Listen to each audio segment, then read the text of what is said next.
terpaksa merangkap hari ini.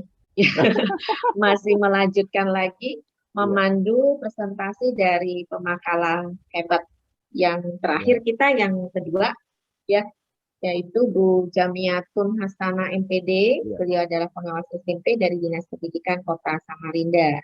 ya. Nah, ini beliau akan membawakan judul, nanti akan disampaikan oleh Pak Sunabi nih kalau Ya, judulnya. Ya, Pak ya. Sunabi kami persilakan. Ya, Oke, terima kasih Bu Lili. Namun sebelumnya kami mohon maaf Bapak dan Ibu, mohon izin kalau mungkin hari ini trending topiknya pertama tadi dengan strategi debus oleh Bu Maisaroh yang sudah 4 kali dengan berbagai forum ilmiahnya dan alhamdulillah tanggapannya luar biasa Bapak dan Ibu. Sekarang kita lanjutkan kepada Ibu Jumiatun Hasanah.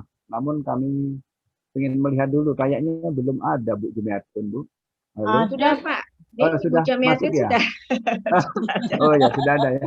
Oh iya ya, ini baru muncul ya, baru kelihatan di ini saya. Tadi ditutup Selamat, aja. okay. Selamat datang Bu, ini Bu Jumiatun. Oke, selamat Forum datang, ilmiah Mbak. hari Jumat. Mudah-mudahan pesertanya lebih semangat, ya Bu ya. Terkait dengan apa yang akan disampaikan Ibu Jumiatun Hasanah, Magister Pendidikan, beliau juga pengawas SMP yang berasal dari Dinas Pendidikan Kota Samarinda. Apa kira-kira yang akan disampaikan beliau? Makalahnya yang berjudul Himlat Guru dalam membuat RPP PJJ melalui strategi 4M di masa pandemi COVID-19. Tentunya banyak yang jadi pertanyaan dari judul Ibu yang sangat juga menarik, singkat, dan membuka wawasan kepada kita semua. Untuk itu kepada Ibu kami persilahkan, namun sama Bu ya, 15 menit digunakan untuk presentasi Ibu dan yang 30 menit nanti sama seperti Bu Maisaroh tadi untuk membahas terkait dengan makalah Ibu. Mudah-mudahan tidak nambah waktu, karena kalau nambah waktu bisa sampai maghrib nanti Bu Maisaroh tadi jatahnya cuma 45 menit Bu. Ternyata setelah saya lihat sudah 1 jam lebih. Jadi mohon maaf ya Bu Maisaroh ya, Ya, karena banyak pertanyaan-pertanyaan. Silakan kepada Bu Jumiatun Hasanah untuk menyampaikan presentasinya. Silakan Bu. Salah satu. Silakan di share screen Bu. Iya, iya, iya. Ya.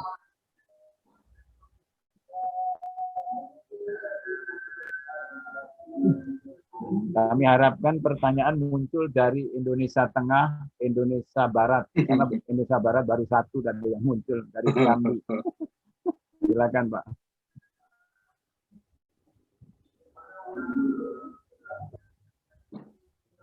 Dari Sumatera Selatan Pak yang muncul. Sudah kelihatan, Pak? Ya, Sumatera Selatan, monggo.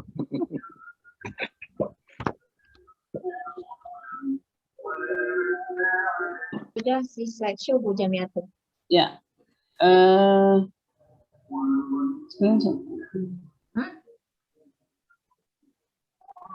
Di slide dulu Bu.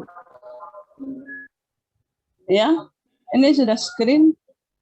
Di slide Bu, di yang tombol Di slideshow ya. mangkoknya itu. Ya, Ya, dibesarin slideshow. Ya.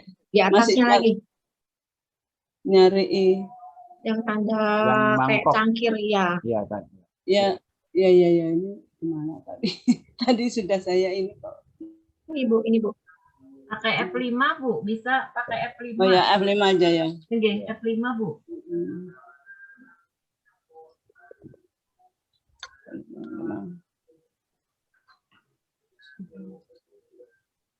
Yang Apa namanya?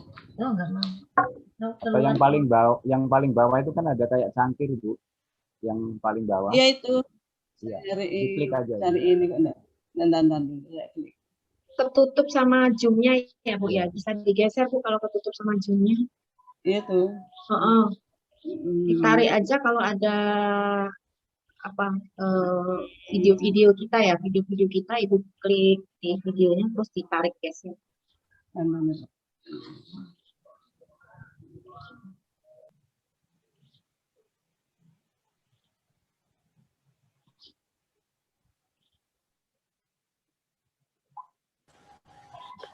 Tertutup sepertinya dengan Zoom-nya nih, Bu. Iya. Di F5 tadi nggak bisa ya, Bu, Jamiatun ya? Kalau di atas itu Bu ada slideshow juga, deretan home itu Bu, mungkin Iya. bisa Deretan home, bantu. ya, ya, Ya, betul. slideshow di atas. Ya bisa di atas juga. itu Ini, Bu, deretan home itu ada slideshow. Iya. yang saya lingkarin, Bu Jamiatun, nampak? Saya lingkarin Iya. Yang atas Bu, yang di deretannya. yang saya lingkar. Iya. Samping animasi Bu. Ya, dari from beginning boleh Bu, klik from beginning. Ini Bu. Ya, sudah. Oke, sudah Bu. Sudah Bu.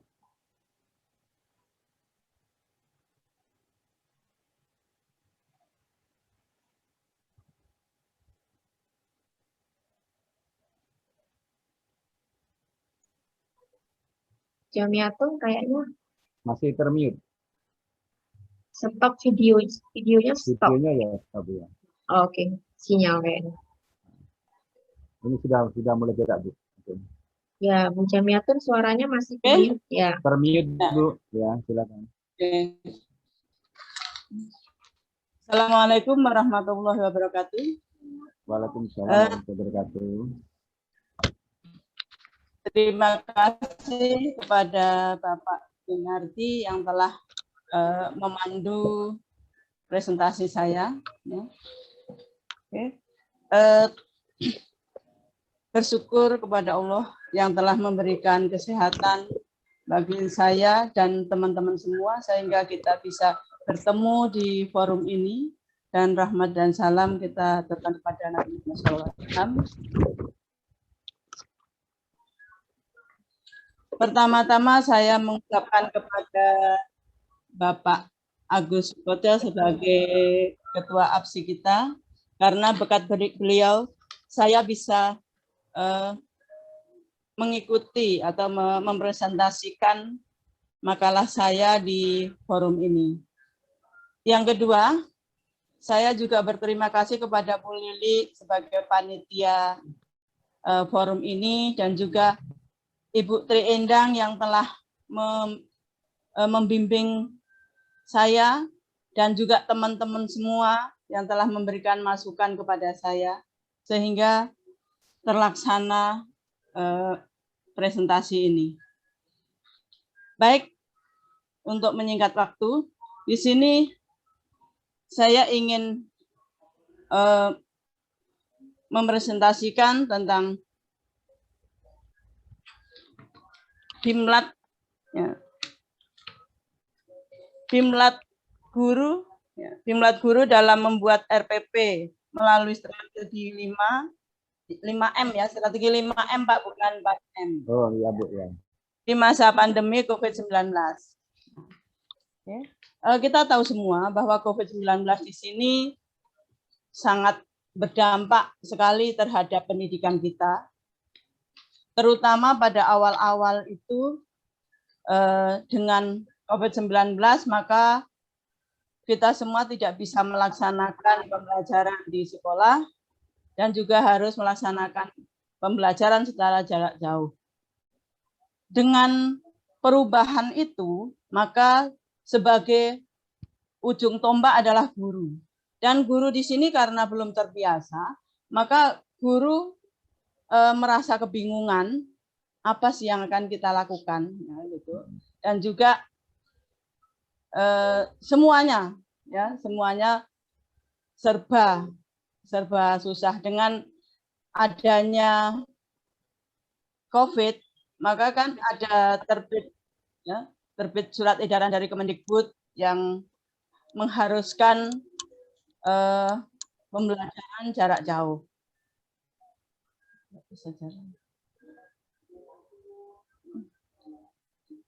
Oke. Nah, disinilah guru agak bingung, ya, bingung dan kesulitan dalam mau membuat persiapan mengajarnya seperti apa, karena belum pernah terjadi sebelumnya. Jadi di sini guru hanya memberikan soal atau tugas kepada siswa dan siswa mengerjakan, terus dikembalikan lagi. Akhirnya lama-lama orang tua yang bingung karena siswanya tidak bisa menjawab pertanyaan yang ditanya orang tua. Kalau orang tuanya mengerti, mungkin bisa membantu. Tapi kalau yang orang tua tidak bisa mendampingi dengan baik, maka disinilah kebingungan siswa ya. Ini orang tuanya juga pusing, Pak. Nah, ini orang tuanya juga pusing dan lain sebagainya. Akhirnya siswa di sini merasa bosan, ya. Makanya ini kelihatan dari gambar tersebut. Selanjutnya, sebagai pengawas kita punya tugas untuk mendampingi guru. Maka di sini saya sebagai pengawas mencoba memberikan solusi dengan cara Himlat Guru dalam membuat RPP PJJ melalui strategi 5M di masa pandemi COVID-19. Masalah dan pembahasannya. Ya. Masalahnya adalah guru tidak membuat persiapan mengajar, ya, pada waktu mau melaksanakan tugasnya tidak pernah membuat persiapan mengajar. Karena apa? Dia bingung dan tidak tahu tadi. Nah, solusinya adalah sebagai pengawas menawarkan untuk memberikan Bimlat, ya, membuat RPP PJJ melalui strategi 5M. Ya. 5M di sini, M1 adalah mengidentifikasi KD, M2 mendesain materi pembelajaran, M3 menyiapkan media pembelajaran, M4 membuat RPP PJJ, dan M5 memantau persiapan guru. Untuk M1, ya, di sini mengidentifikasi KD.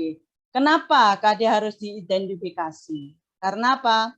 KD di sini adalah dasar yang akan kita capai, ya, yang akan kita capai dalam pembelajaran. Maka di sini perlu diidentifikasi dalam KD itu proses pembelajaran itu tujuannya untuk apa, ya. Dan di sini maka dari identifikasi KD itu bisa menentukan indikator pencapaiannya, ya, pencapaian kompetensi. Karena apa? Satu KD itu bisa beberapa kali tatap muka. Nah, dalam beberapa kali tatap muka itulah yang kita tuangkan dalam indikator-indikator tersebut. Maka di sini satu KD tidak mungkin satu pertemuan, ya. Dalam satu KD itu bisa berkali-kali pertemuan. Lah di sini dituangkannya dalam pertemuan-pertemuan itu melalui indikator pencapaian kompetensi. Dari KD itu kita bisa menentukan tujuan, ya, tujuan pembelajarannya. Jadi kita merumuskan tujuan pembelajaran berdasarkan KD tersebut.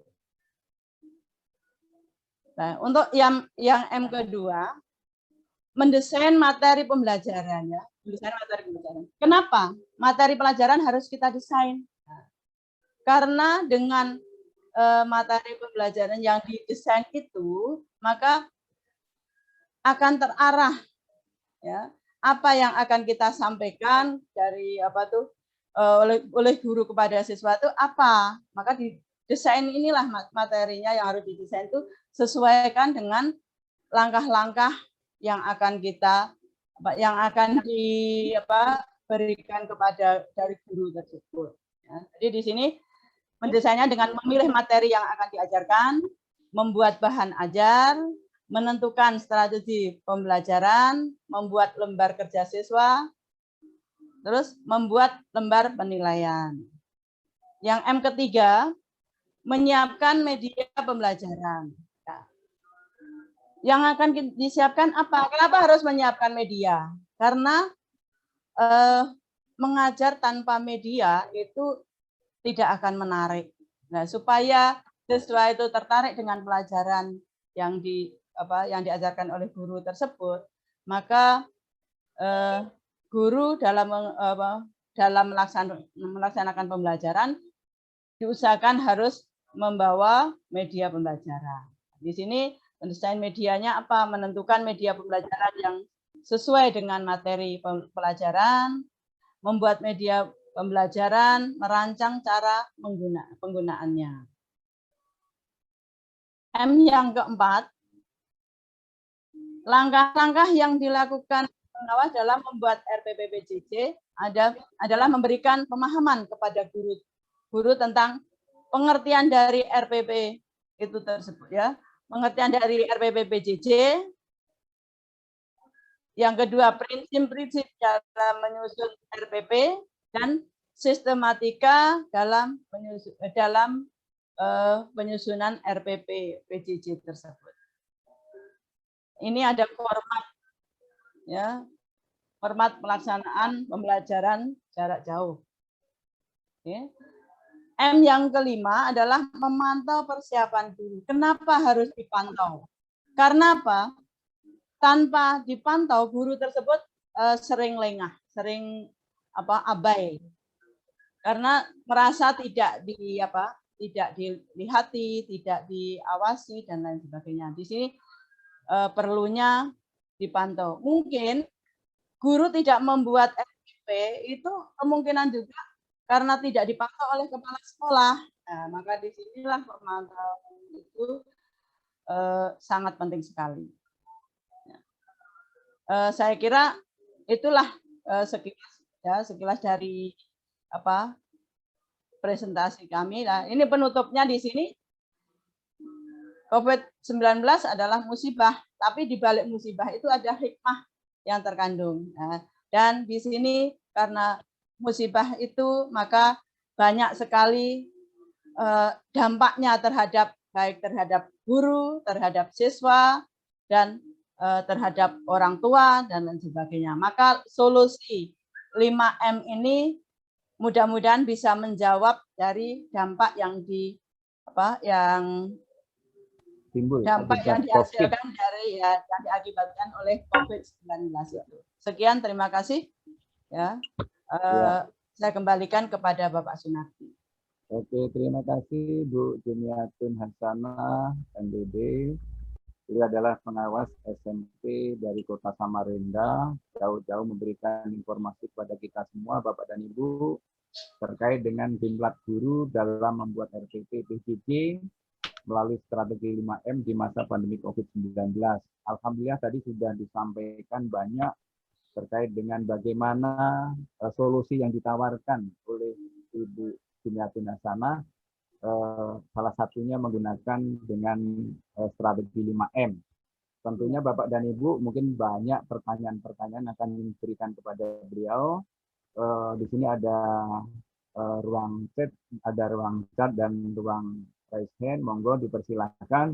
Kalau ada yang ingin bertanya, ini masih banyak ternyata ini Bu Jumiatun yang bertanya. Kita mulai dari Cirebon dulu, Bu. Cirebon kota kita. Mudah-mudahan silakan kepada Bu Aisyah dari Kemenak dari Cirebon, monggo dipersilakan. Oke, izin Pak Nardi. Terima kasih. Assalamualaikum warahmatullahi wabarakatuh. Ya. Tolong stop-nya ditutup dulu ya. Ya. Assalamualaikum warahmatullahi wabarakatuh. Waalaikumsalam warahmatullahi wabarakatuh. Terima kasih Bapak Sunardi yang telah memberikan kesempatan pada saya. Yang saya hormati Bapak Ketua APSI Pusat, Dr. Agus Koco MM. Yang saya hormati Bunda Jamiatun, Bunda Maisarah, Bunda Lili, Bunda Nur, dan semua pengawas hebat seluruh Indonesia. Baik, yang saya tanyakan kepada Bunda Jamiatun, tadi yang menerapkan strategi 5M itu, yang kendala yang dihadapi oleh guru itu apa saja, kemudian jalan keluarnya solusi dari Bunda itu gimana? Terima kasih. Wassalamualaikum warahmatullahi wabarakatuh. Ya. Silakan langsung saja, Bu. Oke, terima kasih Ibu. Ini Bu Jamilah ya. Nah, sedikit Bu Aisyah, namanya hampir Bu Aisyah ya. Iya. Oke. Terima kasih Bu. Untuk kendalanya di sini guru pada waktu awal-awal, terutama awal-awal pandemi Bu ya, itu saya memantau dari sekolah-sekolah itu rata-rata mereka itu tidak membuat RPP, tidak membuat persiapan. Jadi hanya hanya memberikan soal-soal lewat WA, nanti dikirim kembali. Nah, kendalanya guru-guru itu masih bingung seperti apa, karena kan belum pernah. Nah, disinilah yang dirasakan oleh guru-guru. Dan banyak guru-guru itu yang belum paham dengan IT-nya juga. Dan di sini karena untuk membuat persiapan pembelajaran online atau mungkin dengan mau mempresentasikan yang lebih baik itu susah. Dan pada awal-awal yaitu sampai bulan Juni, saya memantau dari bulan Maret sampai bulan Juni, itu rata-rata hanya mengirim WA, menerima WA, dan kalau begini terus akhirnya kan akhirnya bagaimana prestasi siswa selanjutnya. Nah, ini kita sangat miris sekali. Dan kendalanya yaitu guru belum siap dengan keadaan. Belum siap penggunaan IT-nya, belum siap mempersiapkan materinya. Kalau materi yang mungkin yang biasa menggunakan PowerPoint mungkin bisa, yaitu dengan PowerPoint aja. Tapi karena ini kan harus lewat online, Pak, Bu. Jadi kita kan guru-guru masih kesulitan, ya. Tapi dengan adanya lama-kelamaan, karena ya itulah hikmahnya guru, ya, hikmahnya pandemi itu guru ditantang untuk memperbarui diri, pengawas ditantang untuk memperbarui diri, dan semuanya itu ada hikmah tersendiri. Dengan adanya pandemi, otomatis hikmah yang kita dapatkan, kita sendiri juga banyak sekali hikmah yang kita dapatkan. Nah, solusi saya tadi, kenapa saya menawarkan BIMLAT 5M tadi, saya mendampingi sekolah di sini dengan 5M itu, karena banyak guru-guru yang tidak paham dengan bagaimana cara membuat RPP. Memang kelihatannya RPP itu sederhana, tapi di sini RPP di sini kalau tidak didesain dengan baik, otomatis kan nanti, karena RPP itu adalah gambaran dari pengajaran. Tanpa RPP yang baik, maka di sini pengajarannya juga kurang maksimal. Ya. Itu yang pertama. Yang kedua, kenapa saya fokuskan kepada RPP dulu, ya? Karena apa? Memang guru itu punya RPP, ya. Tapi RPP di sini bukan hasil buatan sendiri yang kebanyakan. Jadi di situ antara RPP yang diperlihatkan tidak sesuai dengan RPP yang dipakai dalam kelas. Karena saya sering melihat, ya, memantau sampai ke kelas, Bu. Jadi kita lihat RPP di sini kok tidak sama dengan yang yang disampaikan di dalam kelas. RPP-nya ini, tapi memang RPP-nya bagus, ada juga yang RPP-nya bagus, tapi dalam penyajiannya, dalam ini tidak sesuai dengan apa yang disampaikan pada siswa di sini.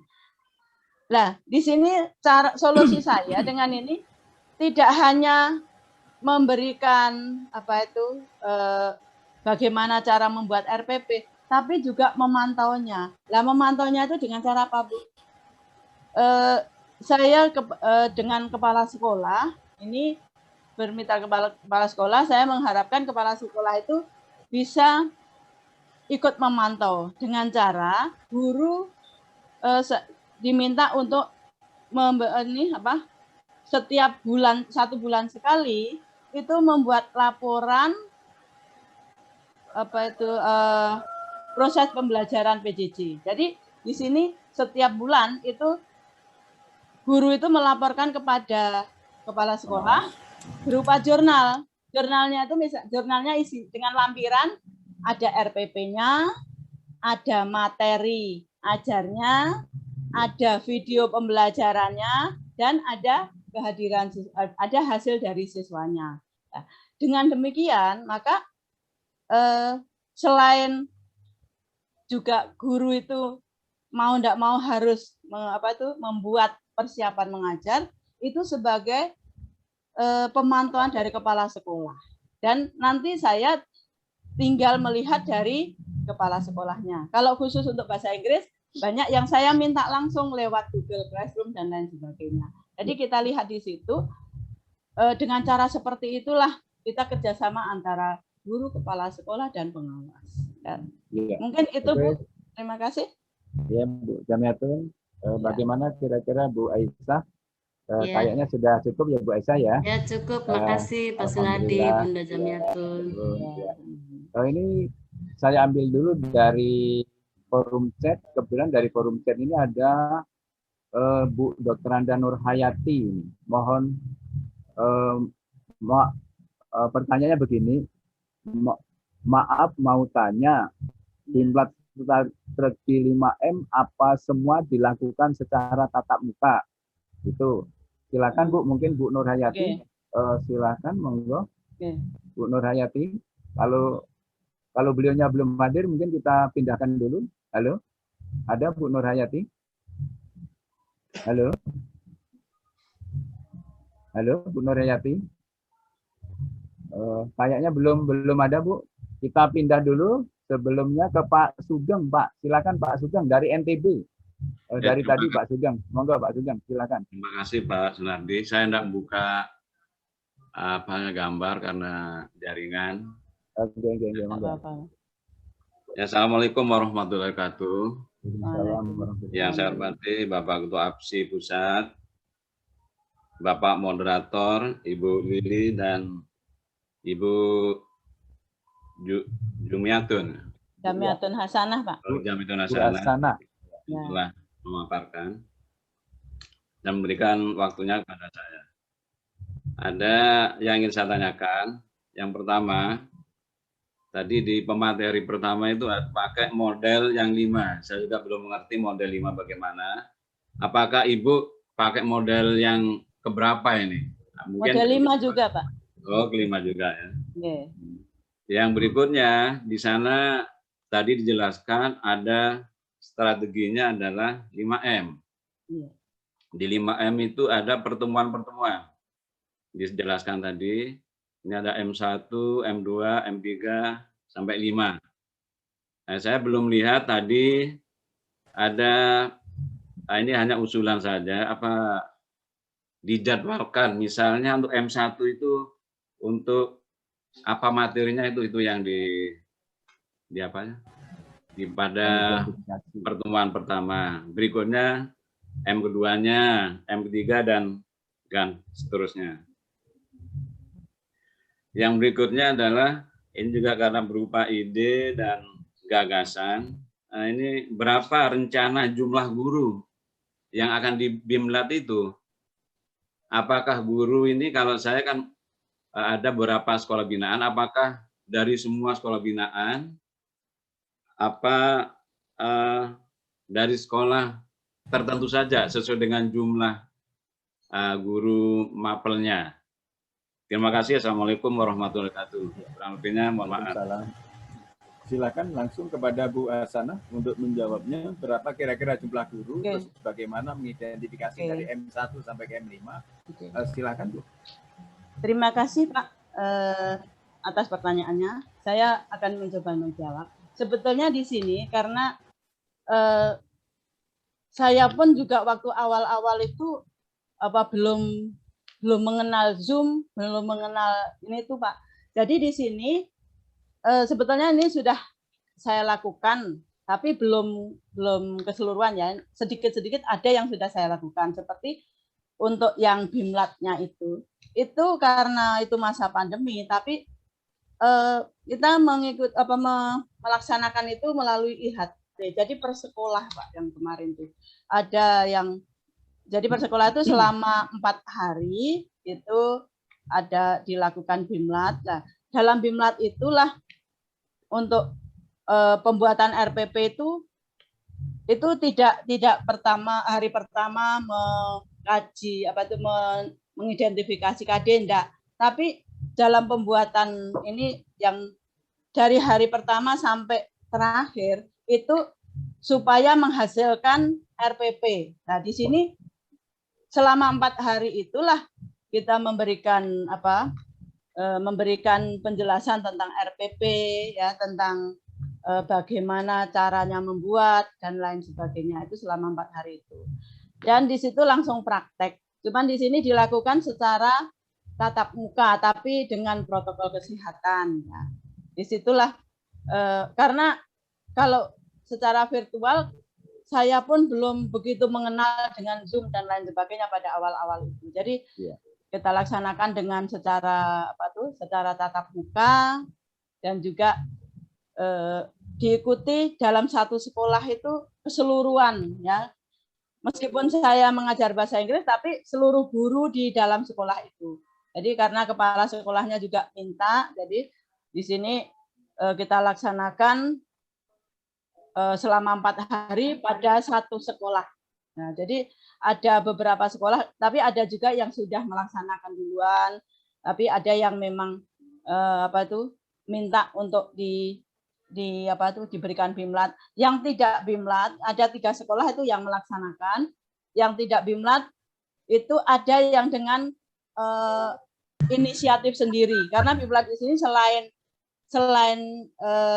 memberikan contoh RPP, membuat RPP PJJ, di sini juga tentang Google Classroom dan lain sebagainya. Jadi dalam satu tahapan IHT itu termasuk IT-nya juga. Nah, jadi di sini saya sebagai pengawas untuk memberikan pembuatan RPP-nya, terus ada untuk mengundang teknisi lain untuk cara menggunakan IT-nya. Jadi di sini bersamaan, Pak. Jadi di sini ada yang dengan mengundang teknisi untuk IT-nya. Saya sebagai RPP PJJ-nya. Nah, dengan itu tidak cukup 4 hari. 4 hari itu hanya dalam prosesnya, tapi selanjutnya dalam praktek di sekolah itulah yang untuk pemantauan kepala sekolahnya. Jadi setiap bulan saya minta kepada kepala sekolah untuk memberikan memantau kegiatannya itu dengan cara guru melaporkan proses pembelajaran PJJ sebulan sekali. Jadi 1 bulan sekali, karena satu minggu itu hanya memberikan materi dalam 1 minggu itu 1 kali pada satu kelasnya. Maka selama 1 bulan itu kan hanya 4 RPP dilengkapi itu. Dengan cara itulah maka akan terkontrol bahwa guru itu melaksanakan kewajibannya dengan sebagai guru, ya, melaksanakan kewajibannya sebagai guru. Karena kewajiban guru itu kan selain merencanakan pembelajaran, melaksanakan pembelajaran dan menilai dan mengevaluasi. Iya, dan membimbing, ya. Terima kasih, Pak, itu ya. Mungkin bisa terjawab. Ya. Oke, terima kasih. Terima kasih Bu Jamiatun Hasanah. Ini Pak Sugeng. Saya ingin usul ini. Ya. Karena kita pesertanya kan ada yang dari madrasah. Ya. Di background itu tulisannya hanya Forum Ilmiah Pengawas Sekolah. Mungkin ditambah madrasah juga. Ya. Boleh Pak. Oke Pak, masukkan Pak Sugeng, bagus. Itu nanti sama absi Pak, karena iya, betul. Ada panitia nih. Betul Pak Sugeng, masuk. Terima kasih usulannya. Iya. Oke, Usul terima kasih dari Bu Jamiatun Hasanah. Sudah cukup jelas apa yang disampaikan penjelasannya. Kita lanjutkan kepada yang raise hand dulu, itu Bu Tati Sumiati. Silakan Bu Tati, dari mana? Kenalkan dulu. Tapi tolong dimunculkan wajahnya. Ya, silakan Bu Tati. Bu Tati Sumiati. Monggo, silakan. Mohon izin Pak, saya Pak Sunardi, saya berada karena background-nya tidak memungkinkan untuk ditampilkan. Jadi suaranya saja tidak apa-apa, Pak. Oke, Iya, boleh. nggak Silakan Bu, silakan Bu Dalam. Bu. Nggak Saya mau tidak kenalan. punya background Mau- forum mau- ilmiah ini belum ngedownload, Pak. Mohon izin. Silakan Baik. kenalkan dari mana Bu Tati. Silakan, Ya, Bu. baik. Terima kasih. Assalamualaikum warahmatullahi wabarakatuh. Bapak Ibu Waalaikumsalam. hebat, Forum Aksi Ilmiah Penguasa Sekolah yang luar biasa. Saya mendengar dari Kalimantan Tengah, pengawas SMA. Menarik apa yang disampaikan oleh Ibu Jamiatun Hasanah tadi tentang 5M ya Ibu, membimbing Iya. guru dalam menyusun RPP melalui strategi dengan 5M. Tapi Iya. pertanyaan itu sama dengan yang di chatting 5M-nya karena saya tidak menyimak. Menentukan indikator, menentukan tujuan, terus apalagi Bu, 3 lagi. Hanya boleh izin kalau mudah-mudahan yang saya tanyakan itu telah dijelaskan. Harapan Iya. saya ya Bu ya. Iya.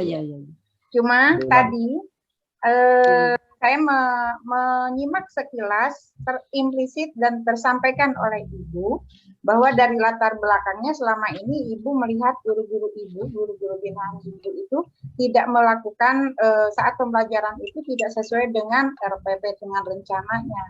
Iya. Nah, kalau boleh berbagi ya Bu, Iya. saya rasa RPP kan diperbolehkan mendownload. Jadi saya rasa RPP itu dalam menentukan indikator, tujuan, metode itu sudah paham aja saya rasa guru-guru tersebut ya Bu. Karena kan diperbolehkan. Yang susah itu mengimplementasikannya.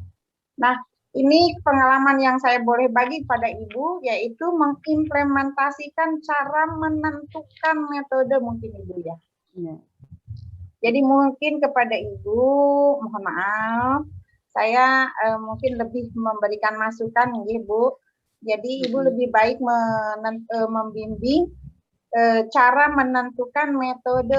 Masih dalam M-nya tambah Bu, kalau perlu 6 jadi 7M, jangan 5M. Menentukan metode pembelajaran yang tepat pada saat PJJ. Karena walaupun PJJ dia menggunakan Zoom meeting, itu kayaknya Zoom meeting digunakan metode kata guru-guru. Menggunakan metode Zoom meeting, gurunya tetap ceramah, tidak menggunakan metode yang tepat. Gitu. Jadi mungkin lebih baik kepada Ibu membimbing melatih gurunya untuk menentukan metode yang tepat dalam mengajar pada saat PJJ. Itu saja mungkin Pak Sunardi. Ya, terima kasih Bu Tati. Iya, sama-sama Pak. Saya dari tutup mana dulu tadi? ya Pak. Billahi taufiq wal hidayah. Dari mana tadi? Assalamualaikum Dari mana warahmatullahi Ibu tadi? wabarakatuh. Ibu Tati dari mana tadi? Alteng Bapak. KL Dari mana? Kalteng, Kalimantan Tengah. Oh, Kalimantan Oh, Tengah gitu. ya. Oke. Di sini sinyalnya mungkin agak kurang-kurang, sehingga apa sinyal di telinga saya atau sinyalnya ada yang tidak begitu tertangkap dari Kalimantan Tengah. Alhamdulillah, Bapak dan Ibu banyak memberikan masukan. Silakan kepada Bu Hasanah, mungkin masukan diterima atau bagaimana, karena itu terkait dengan strategi kayaknya Bu. Strategi Terima yang kasih, memang harus Pak. ya. Silakan. Ya. Terima kasih. Ibu, di sini Bu, di sini makanya di sini kan M1 itu kan mengidentifikasi KD-nya. Yang kedua itu mendesain materi pelajaran. Yang ketiga menyiapkan media pembelajaran. Lah, menyiapkan media pembelajaran dengan mendesain materi pembelajaran itu di situ ada nanti di dalam langkah-langkahnya itu ada metodenya. Lah di situ. Karena apa? Mendesain materi pembelajaran itu kan nanti kan misalnya pertama ini, kedua ini, itu yang didesain mata pelajarannya. Nah, ini misalnya dalam ini pertama apa? Terus medianya apa? Lah, dalam medianya itulah nanti ada metodenya di situ. Di langkah-langkahnya itu ada dalam metodenya itu termasuk terintegrasi di dalamnya. Karena untuk penjelasannya di dalam itu. Nanti dalam pembelajarannya kan ini kan masih persiapannya ya, karena persiapannya di sini di dalam langkah-langkah RPP-nya itu ada Bu. Jadi nanti kan ada format RPP-nya. Nah, pertama kan mau membuat RPP itu didesain dulu, diidentifikasi dulu KD-nya. KD itu kan dasar untuk mencapai tujuan pembelajaran itu. Makanya di sini KD itu dasarnya itu materi itu mau ngapain. Nah, di situ. Jadi dari materi tersebut KD tersebut maunya apa KD itu? Yang akan dicapai apa? Nah, dengan dicapai apa maka dengan tujuannya itu apa? Nah, disitulah nanti dalam masih mendesain KD-nya. Setelah mendesain KD-nya nanti kan mendesain materi pelajarannya. Nah, mendesain materi pelajarannya itu kan materi pelajaran harus sesuai dengan KD, harus sesuai dengan tujuannya, kan begitu, Bu. Nah, terus mau mencapai di situ materi yang itu, bagaimana cara menggunakannya dalam proses pembelajaran. Nah, di situ menggunakan proses pembelajaran itulah ada metode yang tersimpan di dalam, itu ada langkah-langkahnya. Ya, gitu. Terima kasih, Bu. Mungkin kalau belum puas bisa ditambahkan. Ya, mungkin begitu terima ya, kasih, Bu Tati ya. Bu Tati, halo Bu Tati. Halo Bu Tati, mungkin begitu Bu Tati, malah sudah keluar Bu Tati. Ya Pak, Oke, terima Bu. kasih Pak Iya. Sunardi. Iya, Terima kasih Bu sama-sama. Jamiatun atas Iya, penjelasannya. sama-sama. Mungkin akan lebih jelas kalau saya di-share makalahnya, Bu. Boleh ya, Bu? Oh, Jangan ada iya. jangan PDF, tapi Iya, yang iya. asli, Pak. Bu. Ini Bisa. menuju pelagiat. Tapi tidak apa-apa Bu, yang Ya. penting nanti yang jelas nanti apanya itu sarananya juga berbeda, terus situasinya juga berbeda, lingkungannya juga berbeda. Jadi kemungkinan kecil yang satu di Kalimantan Tengah, yang satunya di Kalimantan Barat, paling tidak suhunya juga berbeda. Nah, mungkin itu kira-kira Bu Juniatun dan Bu Tati. Kami lanjutkan, masih ada waktu ini dengan Pak Aimansyah. Pak Aimansyah ini terkait dengan RPP. Monggo Pak Aimansyah yang dari mana ini beliau nih? Kalimantan Timur, Pak. Dari Banjar, Pak. Lain Kalimantan Timur, Pak. Balikpapan ya, Pak. Balikpapan. Saya yang membacakan atau Bapak langsung saja? Ya, terima kasih Pak. Saya langsung aja, Pak. Langsung, silakan. Terima kasih yang terhormat Pak Sunardi dan Ibu Jamiatun. Tadi Ibu mengatakan tentang makalahnya ini PJJ ya, pengajaran PJJ. Yang saya mau tanyakan bedanya di mana, Bu, antara RPP yang PJJ dengan RPP yang tatap muka? Yang satu. Yang kedua, kita ketahui bahwa pengajaran PJJ itu kan menggunakan online. Itu kan terbatas waktunya. Kira-kira apakah ada strategi atau cara yang bisa dipakai untuk mengatur pengajaran yang PJJ tadi ini persis sama dengan pengajar di kelas? Memang kita tahu memang tidak bisa, tapi kan ada beberapa bagian yang mungkin perlu dibuang di dalam pengajaran PJJ sehingga waktunya sama persis. Terus yang ketiga, RPP-nya itu masih mengacu RPP yang ya Bu ya, masih yang lengkap banyak itu anunya, tidak yang 3 komponen saja. Apakah tidak dipaksakan yang 3 komponen yang lebih simpel begitu? Yang untuk dipakai ke PJJ. Saya rasa itu pertanyaan saya. Mohon maaf, memang ini istilahnya betul-betul saya bertanya karena saya bingung juga antara RPP yang tatap muka dengan RPP yang PJJ. Sepertinya kok tidak ada perbedaannya. Terima kasih Bu. Assalamualaikum warahmatullahi wabarakatuh. Terima kasih Pak Armansyah. Bu Juniatun Hasanah, monggo Bu Juniatun. Yang pertama beliau menanyakan tentang adakah kira-kira perbedaan antara RPP PJJ dengan PTM, Bu? Monggo silakan Bu. Oke, saya akan mencoba menjawab Pak ya. Kenapa saya memberikan istilah RPP PJJ? Karena di sini RPP digunakan dalam pembelajaran jarak jauh. Ini sebetulnya ini kan istilah saya ya Pak ya. Tapi sebetulnya RPP itu ya mungkin perbedaannya ada karena kalau dalam tatap muka kan pertama memberikan ini dan lain sebagainya. Tapi kalau untuk yang untuk yang PJJ itu kan intinya di dalam pembelajarannya aja. Jadi untuk yang lain-lainnya itu kan tidak dimuat di situ. Makanya di sini saya menggunakan istilah RPP PJJ karena waktunya juga kita desain dengan waktu yang hanya 30 menit Pak ya. Nah, di sini kan otomatis juga lebih sedikit dan materinya pun juga sedikit. Jadi di sini kita usahakan dalam satu tatap muka itu meskipun sedikit tapi langsung ke poinnya gitu, ya ke esensialnya gitu. Nah, yang kedua, kenapa saya menggunakan istilah RPP PJJ? Di sini RPP PJJ yang saya maksud di sini sebetulnya dalam pembuatan RPP itu sama aja antara tatap muka dengan PJJ itu sama. Ini prinsipnya sama, hanya kita yang mengatur langkah-langkahnya di situ. Dalam proses pembelajarannya kita atur dan pembuatan materinya yang kita atur. Tuh. Yang ketiga, Bapak tadi menanyakan kenapa harus yang banyak. Itu yang banyak itu hanya ini Pak, nanti formatnya kita lihat identitas itu kan ada. Itu kan tidak masuk dalam pembelajaran. Itu hanya itu. Identitas kan perlu. Kenapa harus ada identitas? Supaya tahu ini sekolah mana, pelajarannya apa, terus semester berapa, untuk kelas berapa, dan waktunya berapa menit. Terus yang kedua, saya masih menggunakan ini istilah KD dengan IPK. Kenapa saya tampilkan itu?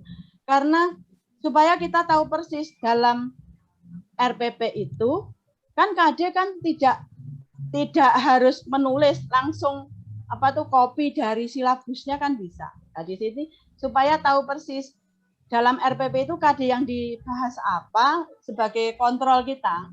Ya, jadi kepala sekolah ataupun pengawas itu bisa melihat ini KD-nya mana. Nah, daripada lihat-lihat silabus lagi, maka KD-nya kita tampilkan di situ. Terus karena dalam satu KD itu bisa berkali-kali beberapa pertemuan, maka di sini indikator yang akan kita capai itu apa? Nah, misalnya untuk 3 kali pertemuan, berarti pertemuan pertama indikatornya apa, pertemuan kedua indikatornya apa, ketiga indikatornya apa, dan lain sebagainya. Itu hanya untuk di dalam ini aja. Tapi untuk intinya adalah dalam proses pembelajaran. Dan saya kepada guru-guru saya merdekakan. Jadi boleh mau RPP yang 3 fase atau dianggap satu lembar. Sebetulnya enggak 1 lembar juga, Pak. Iya, kan bisa 2, bisa 3. Lampirannya banyak, Bu. Makanya di sini kan sebetulnya kan di situ aja, dan kita harapkan antara RPP yang kita buat itu sama dengan yang diajarkan. Boleh aja ngopi, tapi harus dilihat kembali, disesuaikan dengan yang kita ajarkan dalam kelas, gitu loh Pak. Itu yang saya harapkan. Jadi kalau misalnya RPP orang, materinya orang, terus kita mesti tidak lihat RPP lagi dia hanya pokoknya ngajar, mengikuti buku kan gitu aja.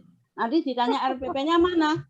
Ini RPP-nya Bu, ada di laptop atau di yang sudah ini Bu RPP yang setumbuhan, tapi ada di Kalimantan ada ya. Nah, ya itu nggak dibaca. Saya pernah melihat ini pas dia yang diajarkan. Kalimantan aja, yang lain juga. Pak Sunardi. Ya Pak, Pak. Dari Sumatera Barat lagi Pak. Iya, sebentar Pak. Sedikit Pak ya. Jadi yang diajarkan di sini, saya pernah dalam supervisi, kalau supervisi mungkin saya lihat proses pembelajarannya waktu tatap muka. Bu, ini yang mana Bu? Ya yang diajarkan. Kadang saya tanya gitu. Saya Bu, bukan Bu ini ya. Mungkin suratnya nanti nggak apa-apa, kita langsung di forum. Kebetulan kita dari Sabtu di apa itu namanya Bu Ros, saya lupa, di Sabtu itu, di hari Sabtu. Kopi pintar nanti mungkin bisa berbagi di sana untuk lebih baik. Dan sekarang kita lanjut kepada belum Pak. Yang dari Kalimantan kita stop dulu. Ini ada dari Sumatera Barat dan ada dari belum kelihatan perbedaannya Pak. Ya tadi kan Kalimantan saja. Ada forumnya Pak. Oke. Kalau ada yang belum jelas ya. Ya, belum jelas, Bu. Nanti sudah ada, bisa masuk. nanti ada yang forum yang memperjelasnya, nanti ada Bu Lili nanti Pak. Silakan yang dari Sumatera Barat. Japri, Monggo, Pak Pak. Aiman. Oke. Ya, Pak Bukir, Pak Bukrizal. Assalamualaikum warahmatullahi wabarakatuh. Saya Mukrizal, pengawas SMK Kota Bukit Tinggi. Ya, monggo Pak. Ya, alhamdulillah. Pada kesempatan ini saya ada tertarik dari pertanyaan lupa saya ibunya. Katanya mendownload RPP itu boleh. Nah, ini kita pengawas Indonesia, mari kita samakan persepsi. Boleh di sini hanya sebagai referensi. Iya. Nah, kalau di-download lalu dia pakai oleh guru bersangkutan itu tidak akan cocok. Iya. Maka kata pemakalah tadi, lain ditulis oleh RPP oleh guru, lain pula yang dia kerjakan. Kenapa? Karena RPP download ini. Jadi pada kesempatan ini saya menghimbau, ya, RPP kan rencana pelaksanaan pembelajaran. Siapa yang merencanakan? Guru. Siapa yang merencanakan? Guru. Dilaksanakannya di dalam pembelajaran. RPP guru A belum tentu sama dengan guru B. Jadi RPP itu tuh disusun oleh guru bersangkutan sesuai dengan karakteristiknya dan karakteristik mata pelajaran. Saya sependapat dengan pemakalah tadi, dijumpai di lapangan, lain dia tulis, lain pula dia kerjakan. Jadi berhubungan dengan pemakalah pertama tadi, yang dinilai di sini kan kinerja. Nah, kalau seperti ini kita jumpai di lapangan nanti, tentu sekolah bersangkutan akan bisa ATT, tidak terakreditasi. Nanti itu saya menghimbau, ini saya tidak bertanya ya Bapak dan Ibu, saya menghimbau, guru diperbolehkan mendownload RPP itu tuh hanya sebagai referensi. Nah, jadi kalau saya memeriksa Pak dan Ibu, di sini banyak guru kewalahan, dia tidak paham apa yang dikerjakannya. Jadi untuk itu, RPP di-download itu sebagai referensi. Jadi kita sebagai pengawas, kita samakan suara kita samakan pandangan kita. Boleh, silakan guru mendownload, silakan. RPP macam apa dia buat, silakan. Karena ada kurtilasnya, ada 2006, ada sekarang SM14 itu dikenal dengan RPP selembar. Ya silakan, tapi dia paham apa yang dia buat, dia tulis, dia kerjakan, dia tulis. Kan itu prinsip daripada ISO. Ini untuk itu saya menghimbau, saya agak kejut tadi menurut RPP boleh, tapi bolehnya di sini berkemungkinan menurut asumsi saya boleh mendownload sebagai referensi. Terima kasih. Assalamualaikum warahmatullahi wabarakatuh. Terima kasih. Setuju, Bung Pamurija. Setuju. Dari Sumatera Barat. Mungkin masukan ini boleh nanti dikuatkan oleh Bu Lili saja. Kebetulan ini ada dari Pak Muklis ini dari Aceh, Pak Muklis dari Aceh. Nanti yang saya minta tolong perbedaan RPP, PJJ dan TTM nanti diperjelas juga oleh Bu Lili dan sekaligus termasuk referensi dari RPP yang disampaikan masukan oleh Pak Mukrizal mungkin nanti diperjelas juga di forum terakhir. Silakan kepada Pak Muklis yang dari Aceh. Monggo, silakan Pak. Kita berbagi. Pak Narli. Ya.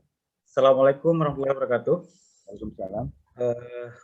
Ibu Jumiatun yang sudah memaparkan materinya, Pak Nardi, moderator. Saya menanggapi sedikit saja Pak ya, Bu ya. Pertama, wah, kumisnya keren Pak. RPP itu sebagaimana Permendikbud 716 pada masa kondisi khusus ini tentu itu sangat fleksibel ya. Fleksibel artinya berubahnya kondisi tentu teman-teman guru menggunakan metode ataupun daya dukung yang berbeda. Nah, Ibu Jamiatun, apakah di tempat Ibu selama masa pemberlakuan dokumen kurikulum khusus 2020-2021, apakah normal terjadinya proses PWM? Maksud saya tidak berubah-ubah atau saling silih berganti. Nah, bagaimana Ibu memperlakukan guru, mensupervisinya, ataupun memberikan arahan seharusnya menggunakan RPP yang bagaimana? Kalau saya di Aceh, saya cenderung membebaskan guru, tentu dengan mempedomani Permendikbud 719. Itu saja Pak Nardi. Oke, terima kasih Pak Muklis. Terima kasih. Assalamualaikum warahmatullahi wabarakatuh. Silakan kepada Bu Jumiatun untuk menanggapinya. Oke, terima kasih Pak Muflis ya. Di Samarinda pun juga saya juga ini Pak, membebaskan, bebas bukan bebas-bebasnya, tapi yang jelas yang penting guru itu membuat persiapan. Mau RPP yang singkat boleh, mau RPP yang boleh, tapi yang jelas antara yang dibuat dengan yang dilaksanakan itu sama. Itu yang pertama. Yang kedua, dari awal memang awal-awal itu kan memang semua pada bingung. Tapi setelah perjalanan waktu itu guru-guru juga kita himbau dengan apa?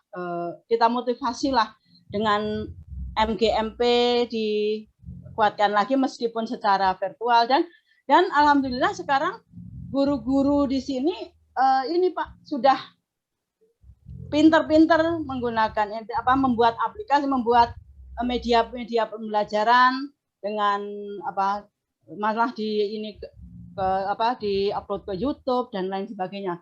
Jadi dengan dorongan kita terutama dalam bahasa Inggris itu kan saya bahasa Inggris, maka yang saya pantau sekali selain sekolah binaan saya yaitu guru-guru bahasa Inggris itu kita aktif pertemuannya meskipun secara virtual itu kita pertemuan itu aktif Pak. Jadi di sini kita lihat guru-guru di sini semakin lama semakin dia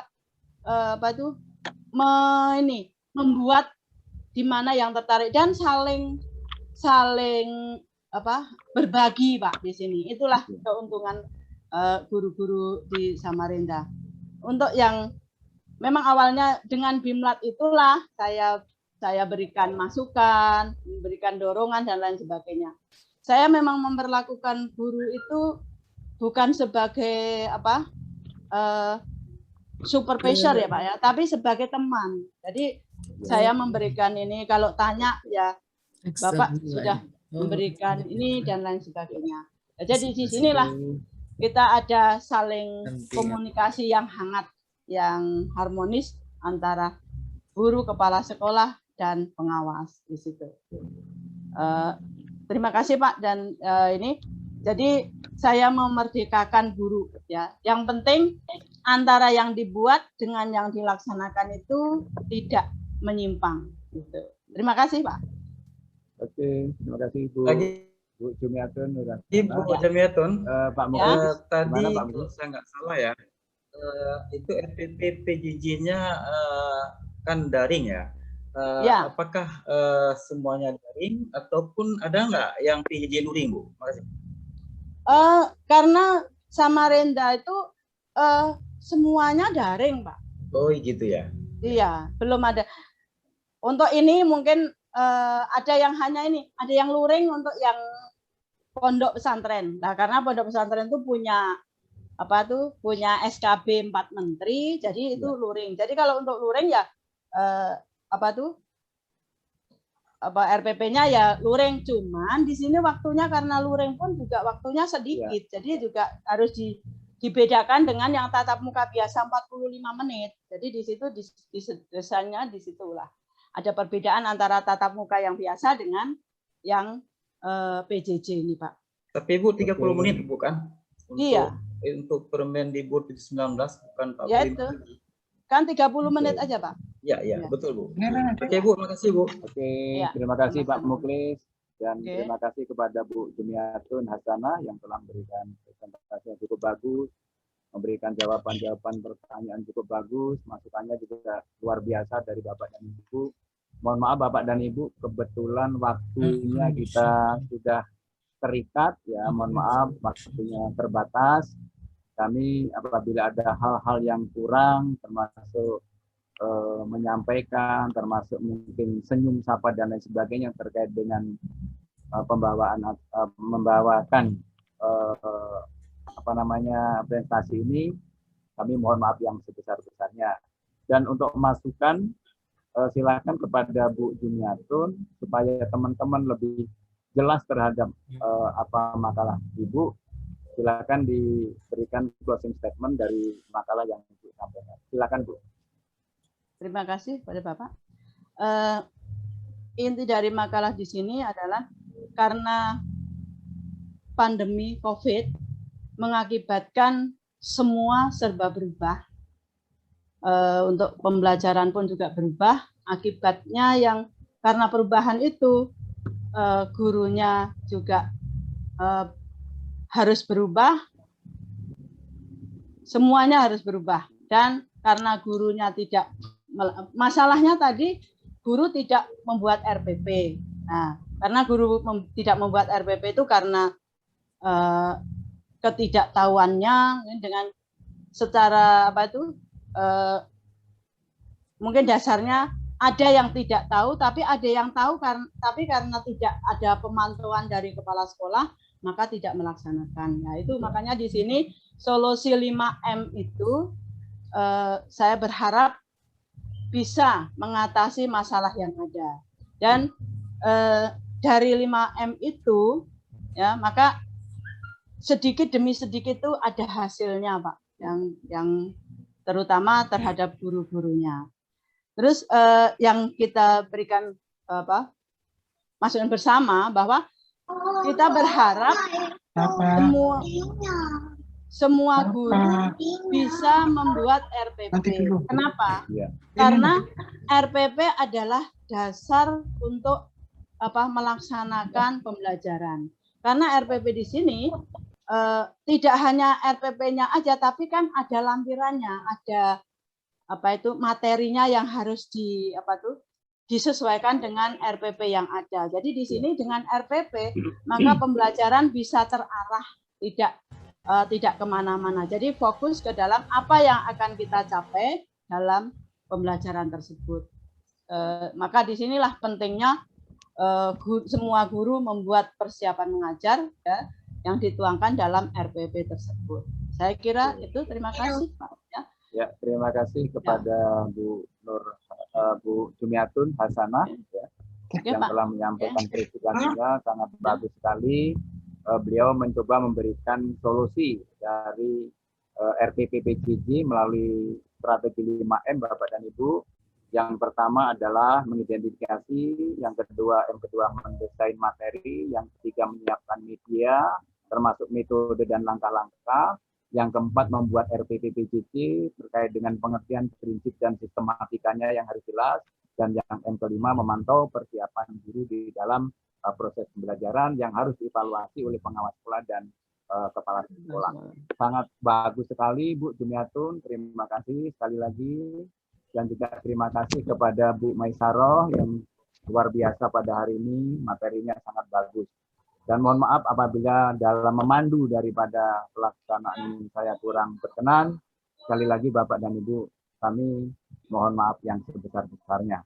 Waktu kami kembalikan kepada Bu Lili untuk dapat memberikan tanggapan terkait yang pertama, Bu Lili, masukan dari teman-teman bahwa FI jangan sekedar pengawas sekolah, tapi cantumkan madrasah. Itu yang pertama. Dan yang kedua, masukan juga dari Pak Mukhrijar tadi tentang referensi RPP sebagai referensi dari hasil download. Dan yang ketiga, perbedaan RPP PJJ dengan PTM yang ditanyakan oleh kawan kita yang dari NTB tadi. Monggo dipersilakan kepada Bu Lili. Sekali lagi, Bapak dan Ibu, mohon maaf yang sebesar-besarnya. Saya akhiri sekian. Wassalamualaikum warahmatullahi wabarakatuh. Waalaikumsalam. Ya, terima kasih Pak Sunardi yang sudah memandu presentasi dari Ibu Jumiatun tadi ya, yang luar biasa sudah berbagi inspirasi dengan kita semua Bapak Ibu terkait bagaimana melakukan BIMLAT ya dalam penyusunan RPP untuk guru-guru binaan Bu Jumiatun ya Bapak Ibu. Luar biasa tadi Bu Maisarah dan Bu Jumiatun ya Bapak Ibu, selamat ya sudah mempresentasikan makalahnya dan sudah menabung angka kredit 2,5 ya. 5 ya. Ya, 2,5 dengan syarat ya, tentu saja Bapak Ibu syarat-syarat ini harus dipenuhi ya Bapak Ibu. Karena kalau kita baca di Permen 143 makalah ilmiah yang kita Bapak Ibu tulis itu adalah kategori makalah prasaraan yang salah satu syaratnya adalah wajib dipresentasikan di dalam forum ya. Nah, Untuk membuktikan bahwa makalah kita sudah dipaparkan di dalam forum, makanya ada syarat administrasi pendukung yang wajib dipenuhi ketika Bapak Ibu nanti mengajukan ke tim penilai ya, untuk dinilai angka kreditnya ya untuk makalahnya. Jadi syarat administrasi yang harus dilengkapi oleh Bapak Ibu pemakalah itu adalah surat undangan dari panitia, kemudian surat tugas dari atasan langsung ya terkait dengan surat undangan dari panitianya, kemudian makalah lengkapnya, jadi tidak hanya PPT ya, makalah lengkapnya, kemudian sertifikat dari panitia bahwa Bapak Ibu sudah menyajikan makalah di forum ini atau boleh berupa surat keterangan dari panitia. Dan disertai dengan foto-foto ya, foto-foto ketika Bapak Ibu sedang presentasi. Dan panitia sudah membantu untuk men-screenshot foto-foto Bapak Ibu ketika presentasi dan sudah kita bagikan di WA group pemakalah ya, pemakalah forum ilmiah. Dan luar biasa atensi para peserta hari ini ya. Terima kasih juga peserta hebat hari ini ya, luar biasa ini pemenangnya peserta forum ilmiah nih nampaknya. Dengan pertanyaan-pertanyaannya yang makin lama makin kritis ya, makin lama makin detail ya, terus bernas ya pertanyaannya dan bisa membantu Bapak Ibu pemakalah untuk bisa melengkapi makalahnya. Jadi saya tadi mengikuti dengan intens ya tadi diskusi kita yang cukup menarik ya terkait dengan bagaimana melakukan pendampingan akreditasi kepada sekolah binaan dan termasuk juga dalam penyusunan RPP.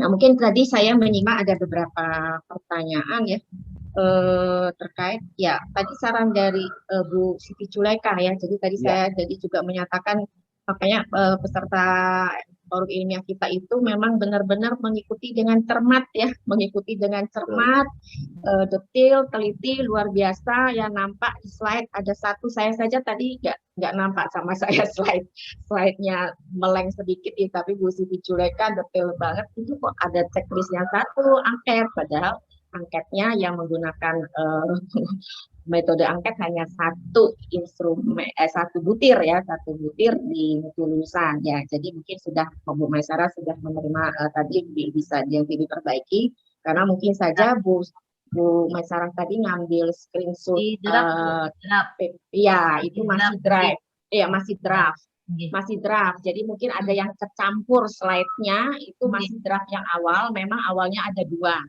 butir yang menggunakan angket, tapi ketika itu disahkan ya sudah jadi instrumen IASP yang resmi, ternyata hanya tinggal satu butir yang menggunakan metode pengumpulan data menggunakan angket ya. Nomor 2. Oke, ya. Kemudian tentang pertanyaan dari Pak Umar ya dari Jambi ya, apakah ada dokumen baku gitu ya. Nah ini yang selalu kita dokumen baku ini di mana-mana minta dokumen baku ya. Makanya kasusnya sama seperti RPP juga, RPP dulu bawa yang baku kayak gimana gitu. Jadi sekarang kita sudah konsep Merdeka Belajar sebenarnya kalau yang namanya format baku, ya itu ya tidak mesti harus baku sebenarnya Bapak Ibu ya. Yang penting Bapak Ibu kata kuncinya untuk melihat telaah dokumen itu apakah dokumen kita memenuhi instrumen yang diminta di dalam IASP adalah pelajari indikator yang ada di juknis setiap butir itu, ya kan? Jadi kan itu ada indikator. Jadi misalnya dari dokumen yang diminta misalnya RKS. Nah di RKS itu ada indikator yang harus dipenuhi dalam dokumen RKS-nya. Apa saja itu yang diminta. Nah itu di dalam juknis IASP itu ada ya indikatornya. Jadi setiap butir-butir pembuktian kinerjanya itu ada indikator-indikator yang harus kita perhatikan, baik itu nanti di dalam telaah dokumennya maupun nanti dalam wawancara. Jadi kalau kita sebagai asesor, kita panduannya adalah indikator itu.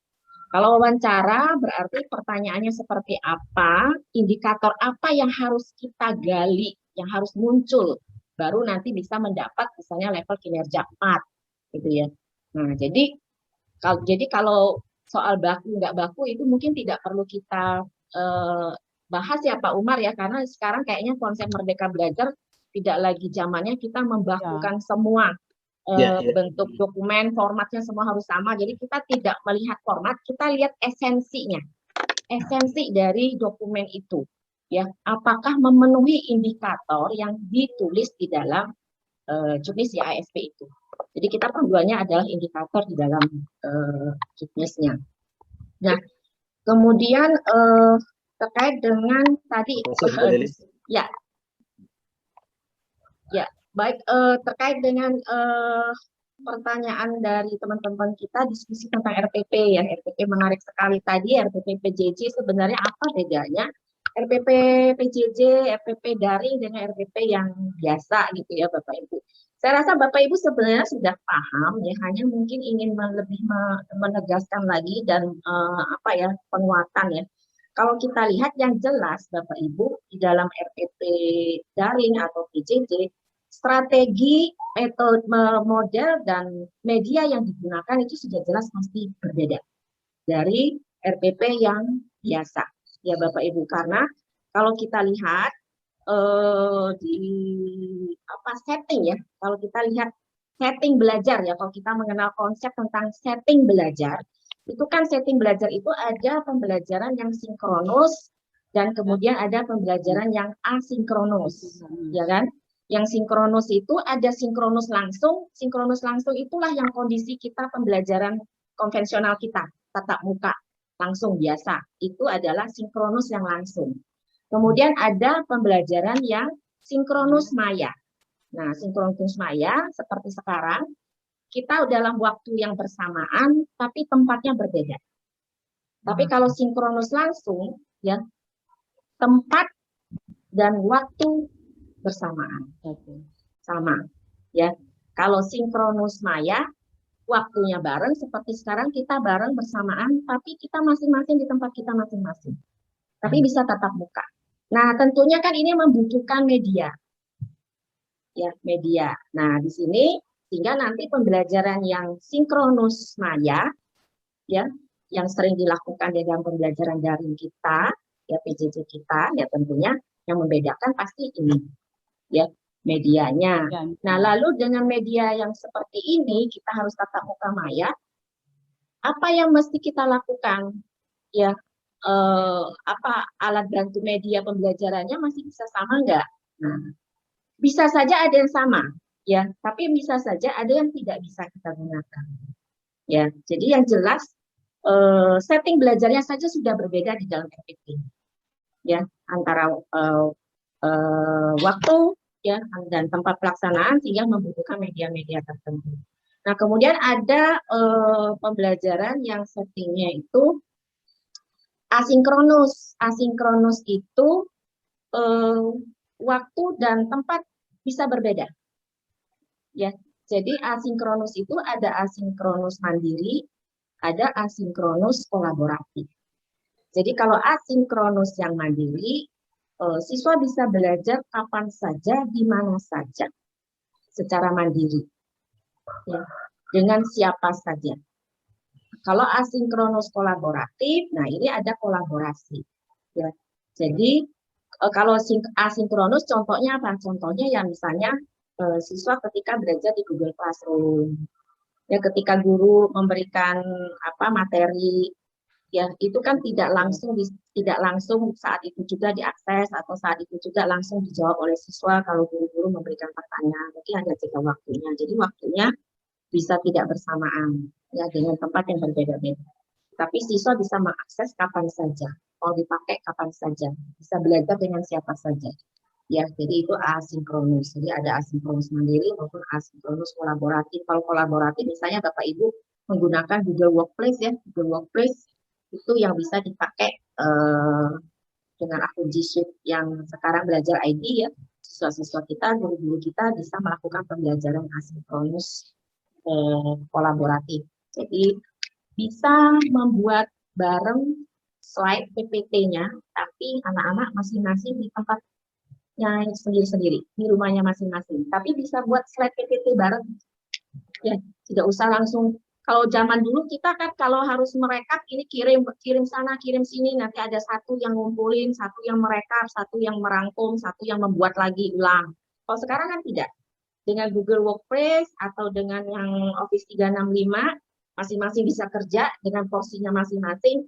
Si A ngerjain slide 1, si B ngerjain slide 2 dalam waktu bersamaan, setelah selesai bisa langsung jadi, tidak perlu lagi direkap-rekap sekali. Jadi yang di sana bisa lihat langsung kerjaan temannya, oh si A lagi ngetik nih di slide 1, apa yang diketik bisa langsung dibaca.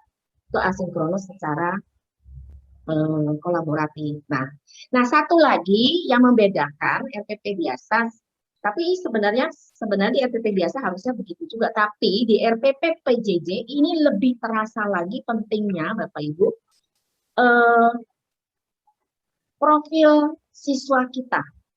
Selama PJJ, ya kondisi belajar siswa kita itu berbeda-beda di rumahnya masing-masing. Kalau yang konvensional kan kita kumpulkan dalam satu kelas, sehingga suasana belajarnya bisa kurang lebih sama. Tapi ketika PJJ, anak ada di rumahnya masing-masing dengan kondisinya yang berbeda-beda. Karena itu Bapak Ibu di RPP PJJ, bagaimana profil siswa kita, ya anak-anak yang kita ajar itu memang perlu ditampilkan. Ya, sehingga kita tahu, oh ini berapa anak yang punya akses internet, berapa anak yang punya Android. Ya, sehingga nanti bagaimana Bapak Ibu merancang pembelajarannya, itu ya tergantung profil siswanya seperti apa. Apakah pembelajaran yang saya rancang bisa untuk anak yang tidak punya HP, misalnya. Ya, atau tidak ada akses internet, misalnya. Nah, data-data seperti itu, profil siswa, karakteristik siswa itu perlu diketahui. Nah, itulah Bapak Ibu, sebenarnya dalam kondisi biasa pun, RPP biasa pun itu harus juga diketahui oleh guru ya.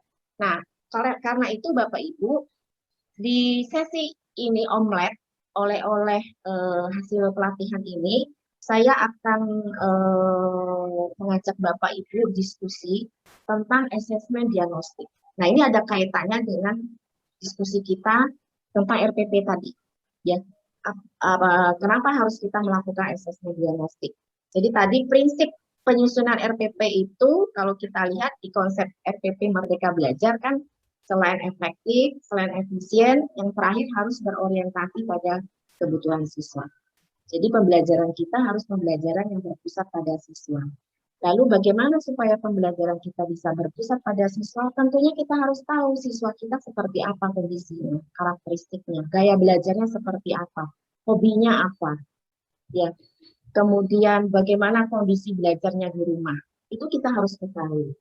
Ya, ketika kita akan merancang RPP, terutama RPP PJJ, karena itu makin lebar jarak, makin lebar jurang perbedaan anak-anak kita ya, ketika mereka belajar dengan kondisi rumahnya masing-masing. Beda ketika kita kumpulkan dalam satu kelas. Gitu. Nah, ini yang saya ingin mengajak Bapak Ibu diskusi ya Bapak Ibu tentang Omlet ya, tentang Omlet asesmen diagnostik. Tapi saya